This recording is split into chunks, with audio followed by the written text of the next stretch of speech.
Hello everyone, আসসালামু আলাইকুম। সবাই কেমন আছেন?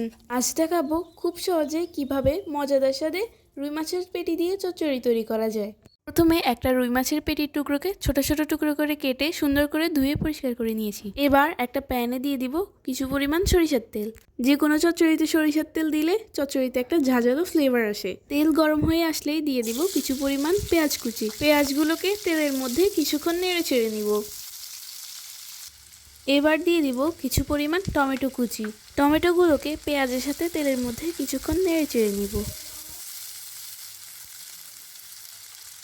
এবার দিয়ে দিব স্বাদমতো লবণ। লবণ দিয়ে কিছুক্ষণ ভালোভাবে নেড়ে চেড়ে নিব। এখন দিয়ে দিব রসুন বাটা আর আদা বাটা। এবার এগুলোকে আরও কিছুক্ষণ ভালোভাবে নেড়ে চেড়ে নিব।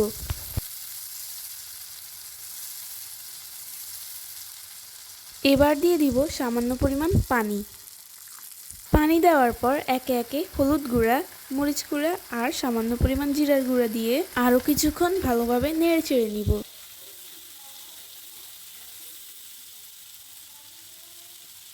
মশলাগুলোকে ভালোভাবে কষিয়ে নিয়ে মাছগুলোকে দিয়ে হালকা নেড়ে চেড়ে কিছুক্ষণের জন্য ঢাকনা দিয়ে ঢেকে রাখবো।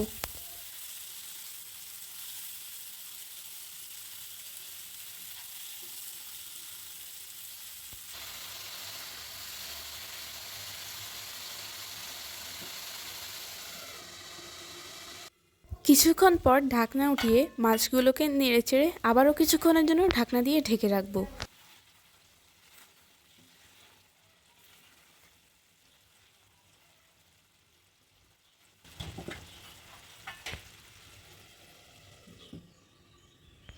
এই পর্যায়ে ঢাকনা উঠিয়ে হালকা নেড়ে চেড়ে দিয়ে দিব গরম পানি।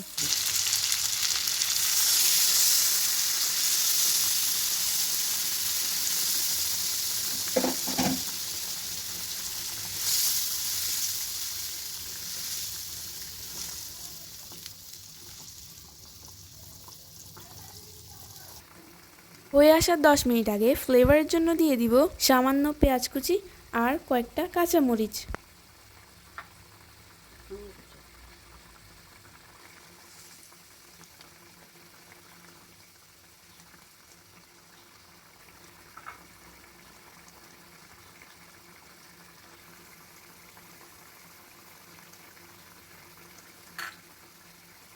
এবার আবারও কিছুক্ষণের জন্য ঢাকনা দিয়ে ঢেকে রাখবো। ঢাকনা উঠিয়ে সামান্য ধনেপাতা কুচি দিয়ে চুলা থেকে নামিয়ে নিব। হয়ে গেছে আমার আজকের রুই মাছের পেটির চচ্চড়ি। এবার এটাকে গরম গরম পরিবেশন করার পালা।